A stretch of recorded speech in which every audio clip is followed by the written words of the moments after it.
Hello student, मैं SN Prajapati SMB knowledge point के इस वीडियो में आपका स्वागत करता हूं। स्टूडेंट, आज के इस वीडियो में हम आपको बताएंगे शंकुलोलक। और स्टूडेंट, आपसे रिक्वेस्ट है कि अगर आप इस चैनल पर नए हैं तो बिल्कुल इस चैनल को सब्सक्राइब कर लें, क्योंकि इस चैनल पर आपको आपके कंपटीशन, इंटरमीडिएट और क्लास 11 से संबंधित बहुत ही अच्छी वीडियो देखने को मिल जाएंगे, जो कि आपके आगामी एग्जाम्स की दृष्टि से बहुत महत्वपूर्ण होंगे। तो स्टूडेंट, आज के इस वीडियो में हम आपको बताएंगे शंकुलोलक, कोनिकल पेंडुलम। कोनिकल पेंडुलम क्या होता है, शंकुलोलक क्या होता है, इसके आवर्तकाल का फार्मूला क्या होता है, और यह कोनिकल पेंडुलम सर्कुलर मोशन से रिलेटेड है। तो कोनिकल पेंडुलम कह सकते हैं कि एक ऐसी व्यवस्था होती है, जैसे यहां पर जरा देखें, जब किसी भारी कण को, किसी भारी गोलक को एक धागे की सहायता से बांध देती हैं, जैसा कि यह देख रहे हैं आप। जब किसी ये क्या होना चाहिए, ए गोलक भारी होना चाहिए और ये धागा है। तो जब किसी गोलक को किसी धागे की सहायता से ऐसे बांध कर और इस गोलक को क्षैतिज वृत्त में घुमाती हैं, इस गोलक को क्षैतिज वृत्त में इस तरह से घुमाती हैं, तो यह व्यवस्था क्या कहलाता है, शंकुलोलक कोनिकल पेंडुलम कहलाता है। इसे कोनिकल पेंडुलम क्यों कहेंगे, क्योंकि यहां पर यह एक शंकु का निर्माण कर लेता है। जैसे देखेंगे यहां से यह पॉइंट ऑफ सस्पेंशन है, यहां से इस पिंड को लटकाया गया है, तो यह क्या करता है, क्षैतिज वृत्त में देखेंगे इस तरह से यह क्या करता है, गति करता है। तो यह पूरा का पूरा एक कोन बनाता है, एक शंकु बनाता है, इसलिए इसको कोनिकल पेंडुलम या शंकुलोलक कहते हैं। यह किस तरह से गति करेगा क्षैतिज वृत्त में, जब इसको ऊर्ध्वाधर से कुछ कोण बनाते हुए, जैसे देखेंगे ऐसे कुछ कोण बनाते हुए, अब इसको हम क्या करेंगे, ऐसे ऐसे जब गति कराएंगे तो यह क्या करेगा, क्षैतिज वृत्त में इस तरह से गति करना शुरू कर देगा, और इसी को कोनिकल पेंडुलम कहते हैं। जैसे यह देखेंगे यह क्षैतिज वृत्त में ऐसे ऐसे गति करता है, तो यही क्या कहलाता है, कोनिकल पेंडुलम कहलाता है। अब इस कोनिकल पेंडुलम के आवर्तकाल का क्या फार्मूला है, और यह कोनिकल पेंडुलम का जो बॉब है, जो गोलक है, यह क्या करता है, ऐसे वृत्ताकार पथ पर आगे बढ़ता है। तो जब वृत्ताकार पथ पर आगे बढ़ेगा तो इसको वृत्ताकार पथ पर आगे बढ़ने के लिए, वृत्ताकार पथ पर घूमने के लिए एक अभिकेंद्र बल की आवश्यकता पड़ेगी। और यह अभिकेंद्र बल इसको कैसे मिलेगा, तनाव के कारण, इस धागे में उत्पन्न तनाव के कारण ही इसको क्या मिलेगा, अभिकेंद्र बल मिलेगा। अभिकेंद्र बल इसमें इस धागे में उत्पन्न तनाव के कारण उत्पन्न होता है। तो आइए इसको फिगर के माध्यम से भी हम लोग देखते हैं कि कोनिकल पेंडुलम क्या है और इसके आवर्तकाल का क्या फार्मूला बनता है। तो जैसे यहां पर देखें, मान लिया यह कोनिकल पेंडुलम का धागा है। अब इसे ऊर्ध्वाधर से थीटा कोण बनाते हुए, यहां पर यह क्या है, ऊर्ध्वाधर से थीटा कोण बनाते हुए यह क्या कर रहा है, क्षैतिज वृत्त में गति कर रहा है।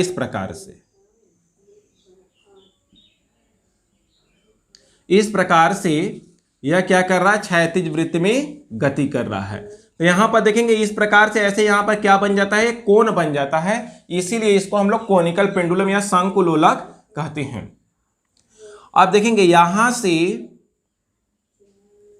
ये पिंड का भार इसके द्रव्यमान केंद्र से ठीक नीचे की ओर mg कार्य करेगा, और इसमें धागे में क्या उत्पन्न होगा, तनाव का डायरेक्शन किधर रहेगा, इस पिंड से। ये पॉइंट ऑफ सस्पेंशन मान लिया कि यस है, यह पॉइंट P है, तो P से यस की ओर होगा। यह कोण अगर थीटा बना हुआ है तो यह कोण भी कितना बनेगा, थीटा बनेगा। अब इसमें देखेंगे ये तनाव T है, तो इस तनाव का इधर की ओर घटक कितना हो जाएगा, T cos थीटा हो जाएगा। और जरा देखेंगे इस वृत्ताकार पथ के केंद्र की ओर इस तनाव का घटक मीन्स इधर की ओर इधर की ओर इसका घटक कितना हो जाएगा, टी साइन थीटा। तो यही हो जाएगा टी साइन थीटा। तो अब जरा देखिए, ये मान लिया वृत्ताकार पथ का क्या है, केंद्र ओ है। तो यहां पर जरा देखेंगे, इस टी के दो घटक टी कॉस थीटा और यह हो गया टी साइन थीटा। तो यहां पर ये जो टी साइन थीटा है, यही बल वृत्त के केंद्र की ओर कार्य कर रहा है।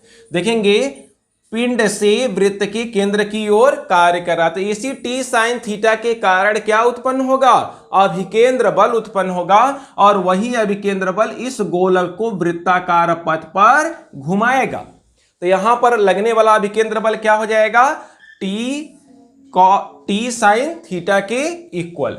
अच्छा, अब यहां पर जरा देखेंगे, यह संतुलन की अवस्था में है।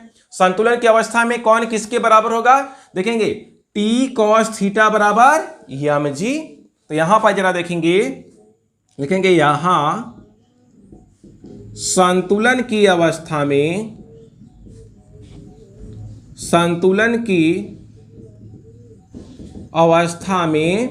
देखेंगे टी कॉस थीटा बराबर यम जी, यह बनेगा इक्वेशन फर्स्ट। अब उसके बाद टी साइन थीटा, यही क्या होगा, अभिकेंद्र बल। तो देखेंगे T sine theta equal to क्या, अभिकेंद्र बल। टी साइन थीटा अभिकेंद्र बल क्या होता है, अगर मान लिया यह भी वेग से वृत्ताकार पथ पर घूम रहा है, यह जो पिंड आप देख रहे हैं यम द्रव्यमान का, यह कितने वेग से घूम रहा है, भी वेग से घूम रहा है। पिंड का जो वेग है वह कितना है, भी है। तो यहां पर हो जाएगा यम भी स्क्वायर अपान कितना, आर। यहां पर आर मान लिया क्या है, वृत्ताकार पथ की त्रिज्या है। ये जो वृत्ताकार पथ की त्रिज्या है, ए पॉइंट ओ है वृत्त का केंद्र, और ये त्रिज्या है आर। तो T sine theta equal to M v square upon R, इसको बनाते हैं इक्वेशन 2। अब इक्वेशन 2 में इक्वेशन 1 से क्या कर दें, भाग कर दें। यहां पर जरा देखेंगे, इक्वेशन 2 डिवाइडेड बाई 1। इक्वेशन 2 में इक्वेशन 1 से क्या कर दें, डिवाइड कर दें। जब डिवाइड करेंगे तो देखेंगे इस तरह से आएगा, T sine theta upon T cos theta equal to यम भी स्क्वायर, ये भी स्क्वायर है, यम भी स्क्वायर अपान आर, और अपान कितना, यम जी हो जाएगा। तो यम से यम क्या करेगा, कट जाएगा। तो यहां पर आएगा भी स्क्वायर अपान आर जी, और ये टी से टी कट जाएगा। यहां पर कितना हो जाएगा, टेन थीटा। या टेन थीटा को देखेंगे, इसको हम लोग ऐसे ही रहने देते हैं, टेन थीटा इक्वल टू भी स्क्वायर अपान आर जी। यह बना इक्वेशन 3। अब यहां पर जरा देखें, अब मान लिया, क्या मान लिया, देखेंगे यह जो वृत्ताकार पथ पर गोलक घूम रहा है, एक चक्कर लगाने में कितना दूर चलेगा, परिधि के बराबर, 2 पाई आर के बराबर। अब मान लिया कि एक चक्कर लगाने में समय कितना लगा, कैपिटल टी, आवर्तकाल कैपिटल टी हो। तो यहां पर लिखेंगे, यदि गोलक का लिख सकते हैं, या यहां पर लिख सकते हैं यदि शंकुलोलक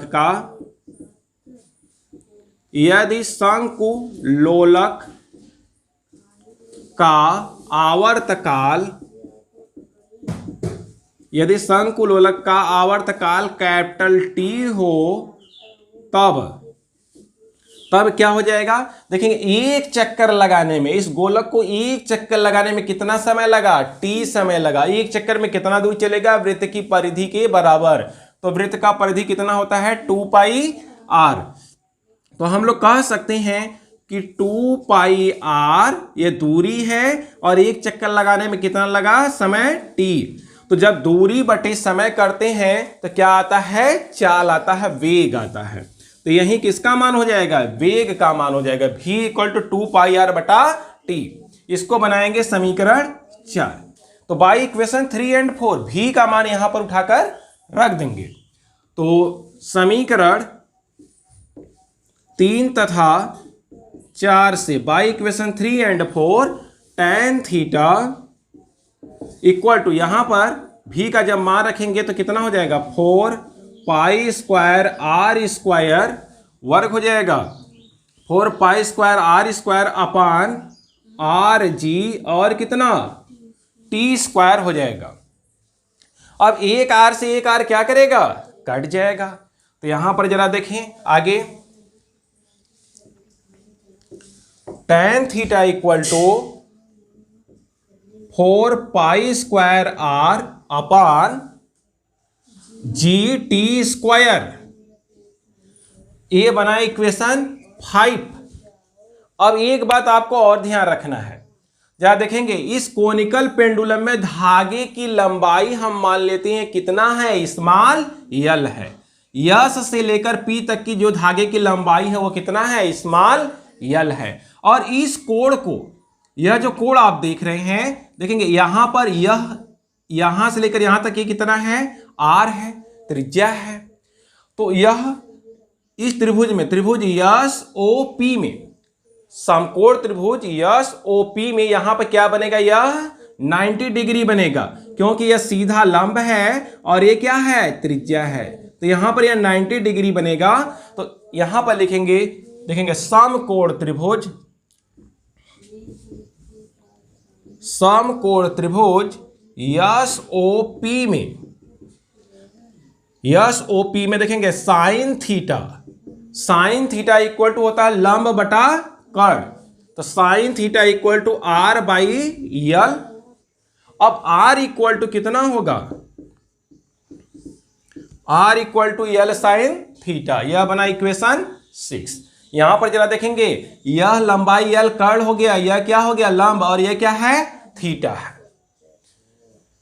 तो sine theta R equal to L sine theta समीकरण 5 में रख दिया जाएगा।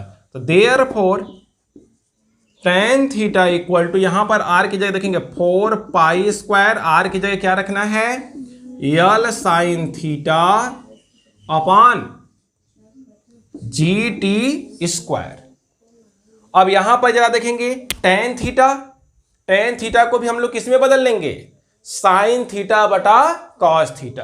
तो जैसे यहां पर ये जो tan थीटा है, अगर इसको हम पहले से ही लिख देते यहां पर क्या, साइन थीटा अपान क्या, कॉस थीटा, तो भी यह किसके इक्वल है, tan थीटा के इक्वल है। यहां पर भी हम लोग वही चीज लिख सकते थे, क्या लिख सकते थे, साइन थीटा अपान कॉस थीटा। देखेंगे tan थीटा को आपको क्या लिख लेना है, साइन थीटा बटे कॉस थीटा में लिख लेना है। तो यहां पर भी साइन थीटा बटे कॉस थीटा आएगा, और एक साइन से एक साइन क्या करेगा, कैंसिल हो जाएगा। और इस टी स्क्वायर को हम लोग कहां ले लेंगे, तिर्यक गुणा करके इस साइड में ले लेंगे, और कास को यहां पर भेजेंगे। देखिए इस तरह से यह साइन थीटा इस साइन थीटा से कट जाएगा, और टी स्क्वायर को जब यहां पर भेजेंगे तो देखेंगे इस तरह से हो जाएगा, T square equal to cos को यहां पर भेजिएगा तो यह हो जाएगा 4 pi square L cos theta और अपान कितना, जी। इस तरह से यह आ जाएगा। अब उसके बाद अब जब t बराबर निकालेंगे तो इधर का पूरा क्या हो जाएगा, वर्गमूल हो जाएगा। तो यहां से जरा देखेंगे t बराबर, तो यह पूरा अंडर रूट में हो जाएगा 4 pi square L cos theta upon जी, इस तरह से। अब यहां से t इक्वल टू, इसका जब वर्गमूल लेंगे तो 4 का वर्गमूल 2, अब पाई स्क्वायर का वर्गमूल पाई, तो इस तरह से फार्मूला बनेगा t equal to 2 pi under root L cos theta upon G. यही फार्मूला आता है किसका, कोनिकल पेंडुलम के आवर्तकाल का, शंकुलोलक के आवर्तकाल का यह क्या आ गया, सूत्र आ गया। अब इसी में कहता है, एक केस आता है, रिमार्क जरा देखें, यदि कोण यदि कोण थीटा क्या हो, बहुत सूक्ष्म हो, बहुत छोटा हो, तो यदि कोण थीटा बहुत छोटा यानी थीटा अप्रॉक्सीमेटली इक्वल टू कितना हो, 0 डिग्री हो, तब यानी जब थीटा का मान बहुत छोटा हो, लगभग 0 डिग्री या बहुत कम हो, तो काश 0 का मान कितना होता है, 1 होता है। तो इस अवस्था में t इक्वल टू आएगा 2 pi under root L by G. क्यों? क्योंकि काश थीटा का मान कितना हो गया, 1 हो गया यहां पर। तो यह किसका सूत्र आ जाता है, यह सरल आवर्त गति में सरल लोलक के आवर्तकाल का सूत्र आ जाता है, t equal to 2 pi under root L by G. कब? जबकि थीटा बहुत छोटा होता है, तब यह क्या बना लेता है, एक सरल लोलक बना लेता है। लेकिन कोनिकल पेंडुलम का जो फार्मूला आएगा आवर्तकाल का, t equal to 2 pi under root L cos theta upon G आता है।